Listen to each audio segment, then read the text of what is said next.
વિદ્યાર્થી મિત્રો નમસ્કાર। આજે આપણે ભાગીદારના પ્રવેશમાં મોટા દાખલામાં દાખલા નંબર 10 જોઈશું। દાખલા નંબર 10 પેજ નંબર ચોપડીમાં 209 ઉપર આપેલ છે। રકમ વાંચું તો વિદિત અને વિશાલ 2:3 ના પ્રમાણમાં નફો નુકસાન વહેંચી લેતા ભાગીદારો છે। 31/3/2016 ના રોજ તેમની પેઢીનું પાકું સર્વે નીચે મુજબ હતું। પહેલા તો વિદિત અને વિશાલનું જૂનું પ્રમાણ આપેલું છે, આપણે અહીંયા લખીશું વિદિત વિશાલ જૂનું પ્રમાણ આપણને આપેલ છે દાખલામાં 2:3 અને નવો ભાગીદાર પેઢીમાં દાખલ થાય છે બંટી, એટલે અહીંયા લખીશું આપણે બંટી, બરાબર, અહીંયા ડેશ। દાખલામાં હવે જોઈ લો નવું પ્રમાણ ક્યાંય હવાલામાં આપેલું છે તો દાખલામાં આપણને ક્યાંય નવું હવાલાનું પ્રમાણ આપેલું નથી, નફા નુકસાનનું નવું પ્રમાણ આપણને આપેલું નથી, પરંતુ પહેલો હવાલો જો વિદિતને તેના ભાગમાંથી 1/4 ભાગની અને વિશાલને તેના ભાગમાંથી 1/8 ભાગની બંટીની તરફે ત્યાગ કરે છે, એટલે આપણે સીધો ત્યાગ બંનેને જણનો આપી દીધો છે। પરંતુ અહીંયા જો વિદિત 1/4 અને વિશાલ 1/8 એટલે નીચે છેદ સરખો નથી, તો પહેલા આપણે છેદ સરખો કરીશું। અહીંયા આપણે પહેલા લખીશું વિદિત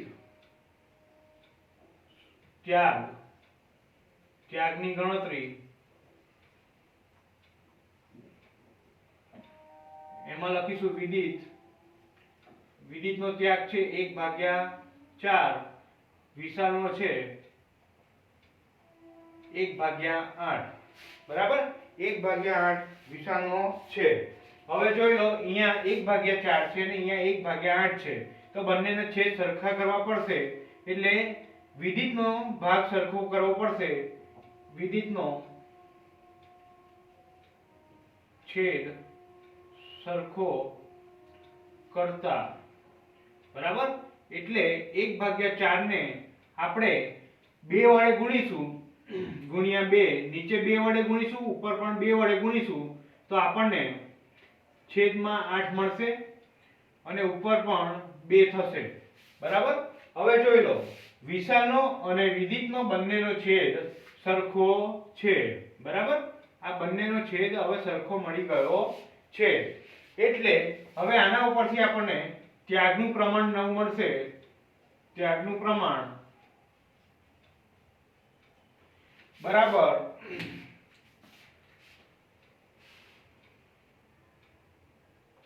1/2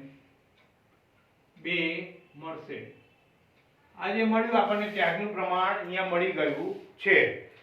હવે ત્યાગ આપણે મેળવી લીધો, હવે આના ઉપરથી આપણે નવા ભાગીદારનો ભાગ આપેલો છે, નવા ભાગીદારનો ભાગ દાખલામાં કોઈ હવાલામાં આપેલો નથી, તો આના પરથી આપણે બંટીનો નવો ભાગ શોધીશું।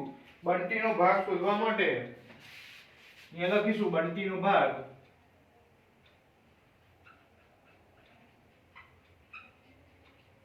બરાબર વિદિતનો ત્યાગ પ્લસ વિશાલનો ત્યાગ,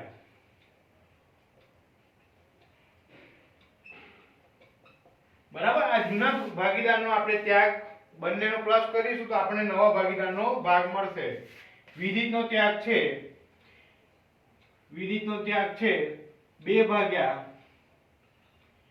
2/8 પ્લસ વિશાલનો ભાગ છે 1/8 બરાબર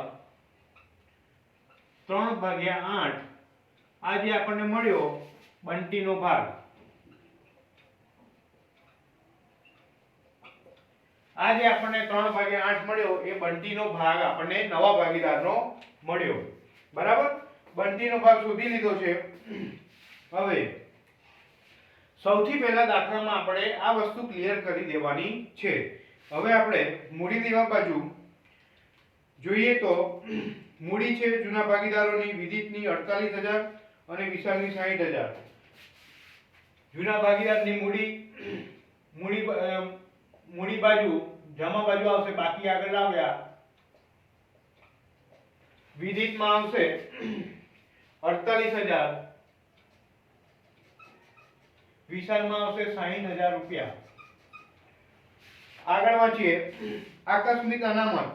આકસ્મિક અનામત નીચે કોઈ હવાલો છે તો નથી, તો આકસ્મિક અનામત 9,000 રૂપિયા આપેલું છે એ ભાગીદારોના મૂડી ખાતાની જમા બાજુ.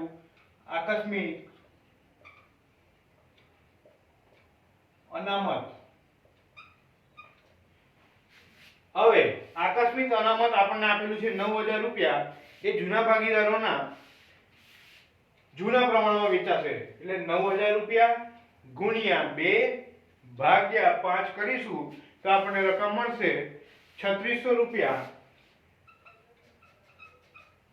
એવી રીતે 9,000 ગુણ્યા 3 ભાગ્યા 5 કરીશું તો આપણને રકમ મળશે વિશાલના ખાનામાં 5400 રૂપિયા. અહીંયા ડેશ ઉપર પણ અહીંયા ડેશ. હવે આપણે આગળ વાંચીએ કામદાર વળતર અનામત 24,000 રૂપિયા. હવે નીચે જોવાનો કોઈ હવાલો છે કે નહીં, તો નીચે કોઈ હવાલો છે કે નહીં એ જોઈ લઈએ. હા, નીચે હવાલો છે, હવાલા નંબર 8. કામદાર વળતર પેટે 30,000 નો દાવો સ્વીકાર્યો. બરાબર, એટલે પહેલા તો કામદાર વળતર પેટે 30,000 નો દાવો સ્વીકાર્યો એ દેવું કહેવાય. એ દેવું એ મૂડી દેવા બાજુ આવે. કામદાર વળતર નો દાવો, કામદાર વળતર દાવો હવાલામાં છે 30,000 નો, એટલે અહીંયા લખીશું 30,000 રૂપિયા. હવે ઉપર જો જૂના પાકા સર્વેમાં કામદાર વળતર અનામત 24,000 રૂપિયા, હવાલામાં આપણને રકમ આપી છે 30,000 નો દાવો સ્વીકાર્યો. એટલે 30,000 માંથી આપણે 24,000 બાદ કરીશું તો 6,000 રૂપિયા જે ઘટ પડે છે, એ 6,000 રૂપિયા જે ઘટ દેવામાં પડે છે એ આપણે પુનઃ મૂલ્યાંકન ખાતાની ઉધાર બાજુ લખીશું કામદાર વળતરનો દાવો.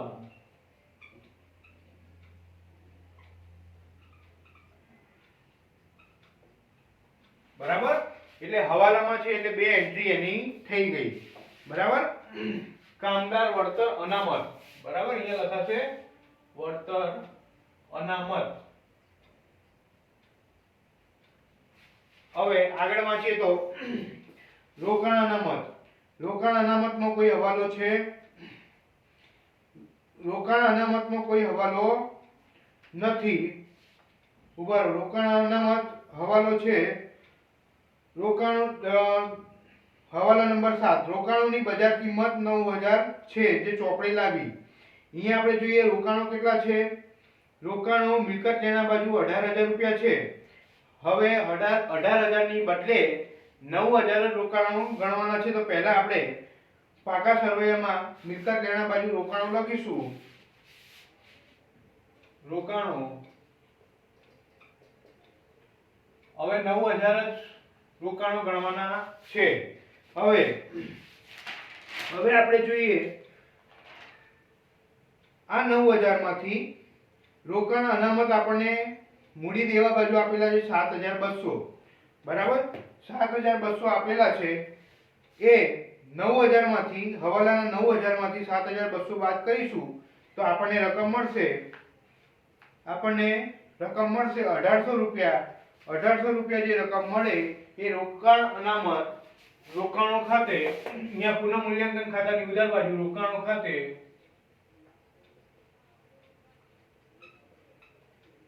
₹1,800. બરાબર, કારણ કે આમાં ઘટાડો થયો છે એટલે. હવે આપણે આગળમાં છીએ લેણદારો. લેણદારો 30,000 રૂપિયા. તો હવાલો આપેલો છે, તો હા નીચે હવાલો આપેલો છે. લેણદારોને 10% રકમ ચૂકવવી પડશે નહીં. હવે લેણદારો આપણે પાકા સર્વેમાં 30,000 રૂપિયા આપેલા છે, એની 10% રકમ ચૂકવવી પડશે નહીં. લેણદારો એ દેવું છે, એમાં 10% રકમ ચૂકવવી પડશે નહીં. એટલે દેવામાં ઘટાડો થશે. 30,000 ના 10% કરી એટલે 3,000 ચૂકવવા પડશે નહીં. એટલે દેવામાં ઘટાડો તો પુનઃ મૂલ્યાંકન ખાતાની જમા બાજુ લેણદારો અહીંયા લખાશે 3,000 રૂપિયા અને પાકા સરવૈયામાં લેણદારો મૂડી દેવા બાજુ આવે. લેણદારો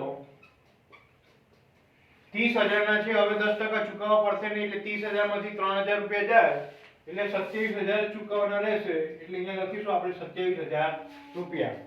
હવે આગળ વાંચીએ તો ગાલખાત અનામત. ગાલખાત અનામત આપણે મિલકત લેણા બાજુ અહીંયા દર્શાવીશું દેવાદાર માઇનસ ગાલખાત અનામત, બરાબર. એનો નીચે આપણને હવાલો આપેલો છે, એ જ્યારે આપણે મિલકત લેણા બાજુ આવીશું ત્યારે જોઈશું. હવે મિલકત લેણા બાજુ જોઈએ. મકાન આપેલો છે 66,000 રૂપિયા.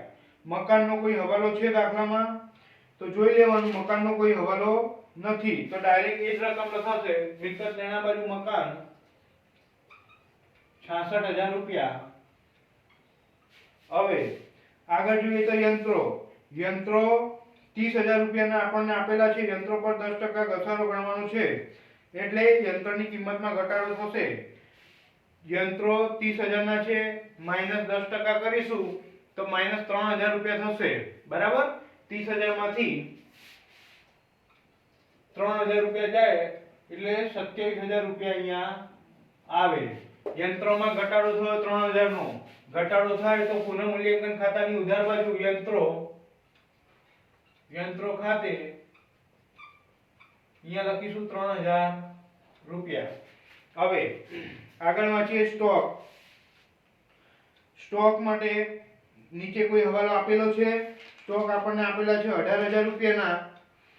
સ્ટોકનો કોઈ હવાલો આપેલો નથી એટલે ડાયરેક્ટ આપણે રકમ લખીશું સ્ટોક. અહીંયા ડાયરેક્ટ લખીશું 18,000 રૂપિયા. હવે આપણને આપેલા છે દેવાદારો 39,600. અહીંયા લખીશું દેવાદારો 39,600. હવે જો હવાલા નંબર 6 દેવાદારોમાંથી 3600 ગાલખાત તરીકે એટલે માઈનસ પહેલા ગાલખાત. અહીંયા લખીશું 3600. 39,600 માઈનસ 3600 કરીશું તો રકમ આવશે 36,000 રૂપિયા. હવે એની બાજુમાં જ આપણને બીજો આપેલું છે ગાલખાત તરીકે માંડી વાળવાના અને 15% લેખે ગાલખાત અનામતની જોગવાઈ કરવી. હવે આ 36,000 રૂપિયા જે આયા એના 15% કરીશું એ ગાલખાત અનામત ગણાશે. એટલે અહીંયા લખીશું માઈનસ ગાલખાત અનામત કૌંસમાં લખીશું 15%.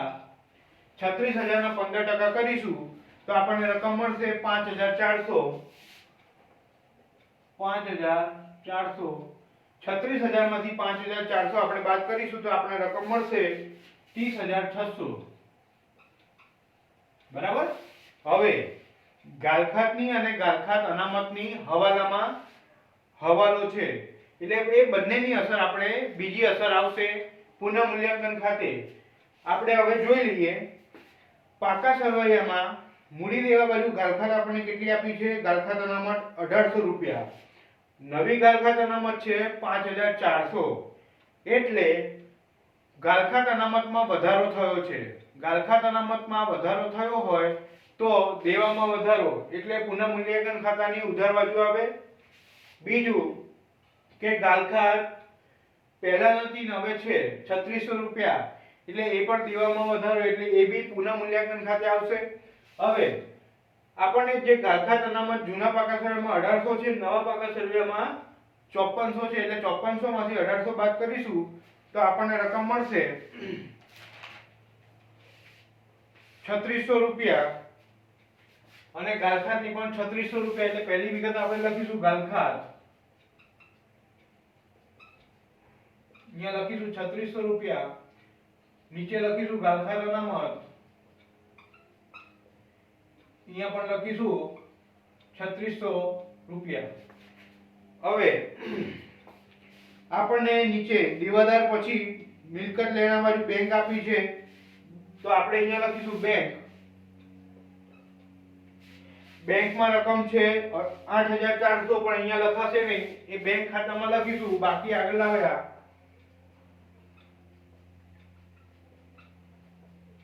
8400. આગળ છે રોકાણો. રોકાણો આપણે એની અસર આપી દીધી છે, બરાબર. હવે કોઈ પણ વિગત પાકા સર્વેની, જૂના પાકા સર્વેની કોઈ બાકી રહેતી નથી. હવે હવાલા ચેક કરી લઈએ. હવાલા કોઈ બાકી રહે છે? તો હવે પહેલો હવાલો વાંચી. વિદિત તેના ભાગની એક ચતુર્થાંશ ભાગ અને વિશાલ તેના ભાગમાંથી 1/8 ભાગ બંટીની તરફેણમાં ત્યાગ કરશે. આપણે જૂના ભાગીદારોનો ત્યાગ શોધી લીધો, ત્યાગનું પ્રમાણ શોધી લીધું, 1/2 મળી ગયું.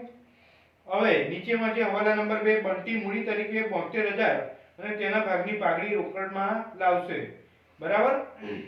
એટલે આપણે હવાલો અહીંયા લખીશું, આમનોંધ લખીશું.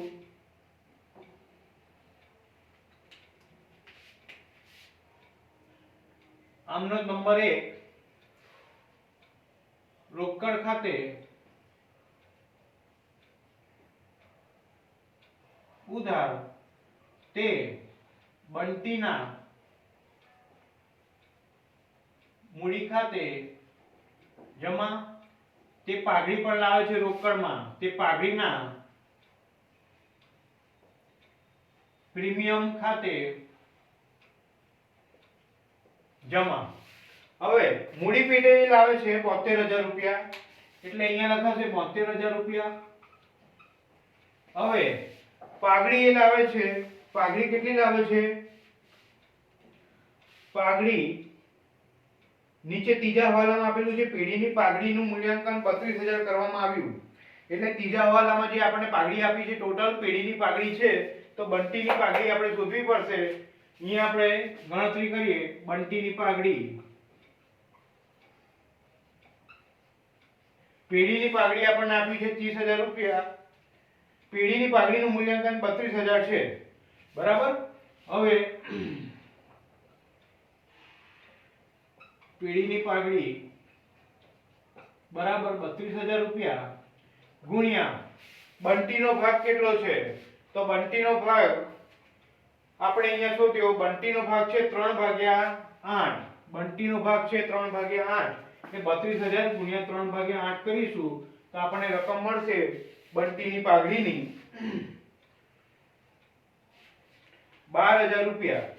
અહીંયા લખીશું 12,000 રૂપિયા, બરાબર. એટલે બંટી પોતાના ભાગની પાઘડી કેટલી લાવશે? 12,000 રૂપિયા. હવે આ બંનેનો સરવાળો કરીને આપણે રોકડ ખાતે અહીંયા લખીશું. બંનેનો સરવાળો થશે 84,000 રૂપિયા, બરાબર. હવે આ પાઘડીની અસર અહીંયા જમા છે, તો બીજી આમનોંધ અહીંયા આવશે. બીજી આમનોંધ આવશે પાઘડીના પ્રીમિયમ ખાતે ઉધાર.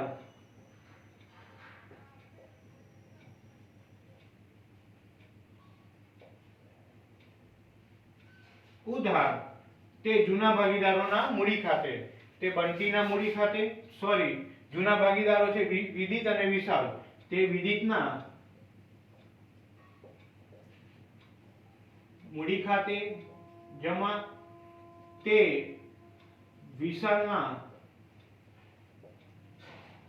મૂડી ખાતે જમા.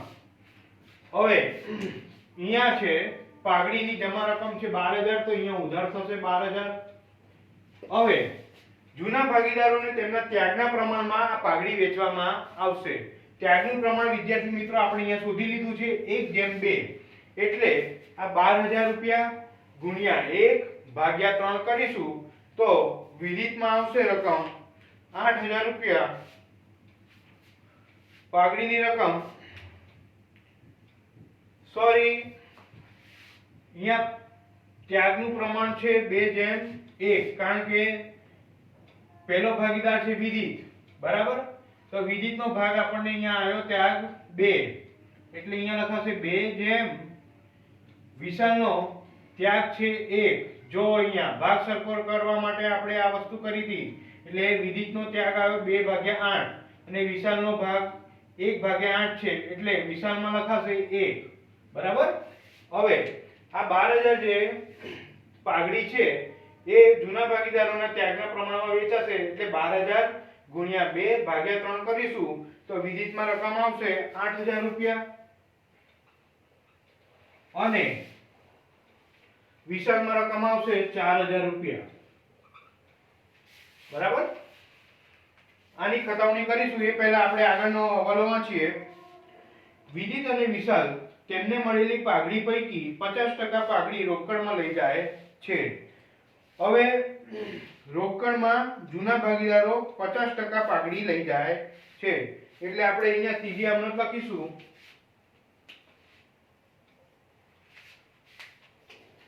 ₹50 પાઘડી રોકડમાં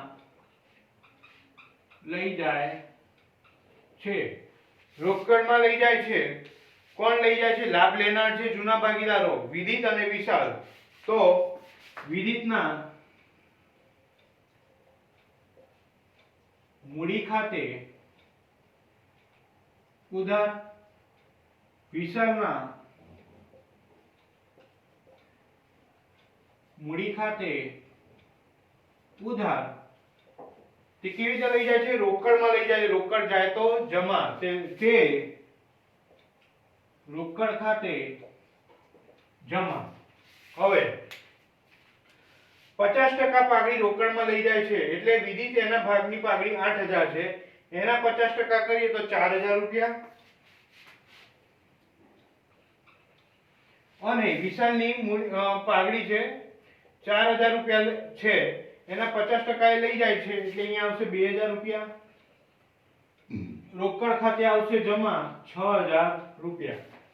બરાબર.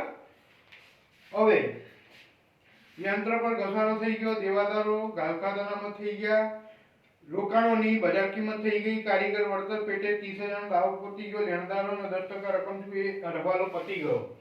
હવે વિદ્યાર્થી મિત્રો અહીંયા જે આપણે આમનોધો લખી છે તેની ખતાવણી કરીશું. રોકડ ખાતાની ઉધાર બાજુ આ બે બંટી અને પાઘડીના પ્રીમિયમ ખાતે. રોકડ ખાતાની ઉધાર બાજુ અહીંયા લખીશું બંટીના મૂડી ખાતે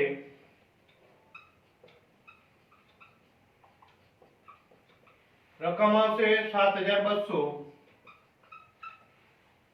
સોરી 72000 રૂપિયા. પાઘડીના પ્રીમિયમ ખાતે 12000 રૂપિયા.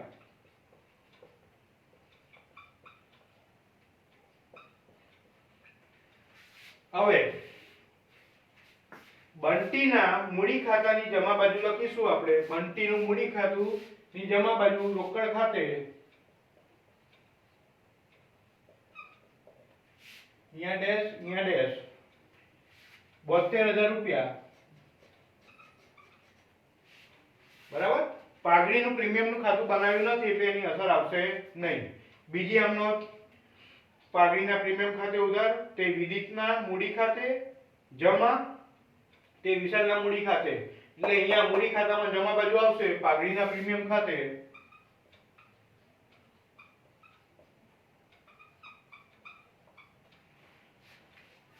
વિદિતના ખાનામાં લખીશું 8000 રૂપિયા, વિશાલના ખાનામાં લખીશું 4000 રૂપિયા. અહીંયા ડેશ. હવે આની ખતાવણી કરીશું. વિદિતના મૂડી ખાતાની જમા ઉધાર બાજુ રોકડ ખાતે લખાશે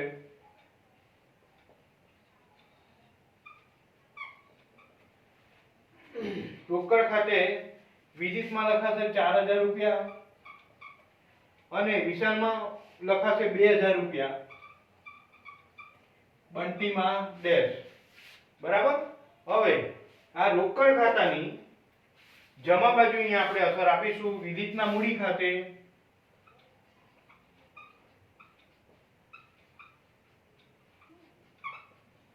રકમ આવશે 4000 રૂપિયા. વિશાલના મૂડી ખાતે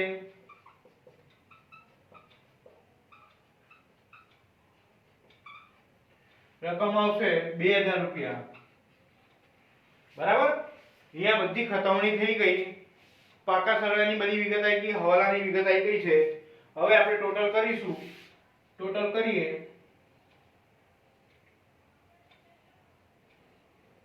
અહીંયા આપણને ઉધાર બાજુનો સરવાળો વધારે દેખાય છે 18,000 રૂપિયા. અહીંયા આવશે 18,000 રૂપિયા સરવાળો થાય છે. અહીંયા પણ લખીશું 18,000 રૂપિયા. વિદ્યાર્થી મિત્રો, જ્યારે પણ આ બાજુ બાકી આગળ લઈ ગયા, બાકી આગળ લઈ ગયા આવે, આ બાજુ આવે તો હંમેશા ખોટ કહેવાય. અહીંયા લખીશું ખોટ. બાકી આગળ લઈ ગયા નહીં આવે, ખોટ. કૌંસમાં લખીશું મૂડી ખાતે. 18,000 માંથી 3,000 જાય, 18,000 માંથી 3,000 રૂપિયા જાય તો રકમ આપણને મળશે 15,000 રૂપિયા. આ જે 15,000 રૂપિયા આવી ખોટ એ જૂના ભાગીદારોને જૂના પ્રમાણમાં વેચીશું એટલે વિદિત. અહીંયા લખીશું વિશાલ. 15,000 ના જૂના ભાગીદારને જૂના પ્રમાણમાં એટલે 15,000 ગુણ્યા 2 ભાગ્યા 5 કરીશું તો આપણને રકમ મળશે 6,000 રૂપિયા. અને અહીંયા આપણને વિશાલના ખાનામાં રકમ મળશે 9,000 રૂપિયા. બરાબર. હવે આની બીજી અસર, અહીંયા જમા છે તો મૂડી ખાતામાં ઉધાર આવશે. અહીંયા લખીશું પુનઃ મૂલ્યાંકન ખાતે. ખાતેથી કૌંસમાં લખીશું ખોટ. વિદિતમાં લખીશું 6,000 રૂપિયા. વિશાલમાં લખીશું 9,000 રૂપિયા. અહીંયા આવશે ડેશ. બરાબર. હવે રોકડ બેંક ખાતાનો સરવાળો કરીશું. અહીંયા ઉધાર બાજુનો સરવાળો વધારે થાય છે 92,400. 92,400. અહીંયા પણ લખીશું 92,400. આ 92,400 માંથી 4,000 ને 2,000 બાદ કરીશું તો રકમ મળશે 86,400. અહીંયા આવશે 86,400. બાકી આગળ લઈ ગયા. આ બાકી આગળ લઈ ગયા છે બેંક ખાતામાં લખાશે, એ પાકા સરવૈયામાં બેંકમાં લખાશે 86,400. બરાબર. હવે ભાગીદારોના મૂડી ખાતા આપણે બંધ કરીશું. ભાગીદારોના મૂડી ખાતા બંધ કરીએ તો વિદિતમાં જમા બાજુનો સરવાળો વધારે થાય છે. આ ત્રણેય રકમનો સરવાળો કરીશું તો આપણને રકમ મળશે 59,600. અહીંયા લખીશું 59,600. અહીંયા પણ લખીશું 59,600. 59,600 માંથી આ બે રકમ બાદ કરીશું તો આપણને રકમ મળશે 49,600. 49,600. અહીંયા લખાશે બાકી આગળ લઈ ગયા. બરાબર. હવે વિશાલના ખાનામાં આ બાજુનો સરવાળો વધારે છે, એનો સરવાળો આવશે 69,400. અહીંયા પણ લખાશે 69,400. 69,400 માંથી 11,000 બાદ કરીશું તો રકમ મળશે 58,400. 58,400. હવે બંટીના ખાનામાં અહીંયા ટોટલ વધારે છે 72,000 રૂપિયા. અહીંયા લખીશું 72,000 રૂપિયા. અહીંયા લખીશું 72,000 રૂપિયા. બરાબર. આ છે બાકી આગળ લઈ ગયા. આ બાકી આગળ લઈ ગયા પાકા સરવૈયામાં મૂડી તરીકે દર્શાવવામાં આવશે. મૂડી અહીંયા છે વિદિત, વિશાલ અને બંટી. વિદિતમાં લખીશું 49,600 રૂપિયા, 58,400 રૂપિયા અને અહીંયા આવશે 72,000 રૂપિયા. આ ત્રણેયનો સરવાળો થશે. ત્રણેયનો સરવાળો પાકા સરવૈયામાં થશે 1,80,000 રૂપિયા. અહીંયા લખાશે 1,80,000 રૂપિયા. બરાબર. હવે પાકા સરવૈયાનો સરવાળો કરીએ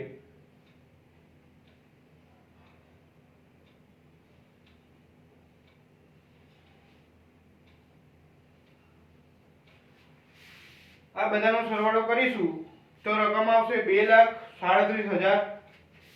અહીંયા લખીશું 2,37,000. હવે આ બધાનો સરવાળો કરીશું. આ બધાનો સરવાળો કરીશું. અહીંયા પણ આવશે 2,37,000 રૂપિયા. બરાબર. પાકા સરવાળાનું ટોટલ બંને બાજુ સરખું થઈ જવું જોઈએ તો દાખલો આપણો સાચો. અહીંયા આપણો દાખલો પૂર્ણ થાય છે. અસ્સુ.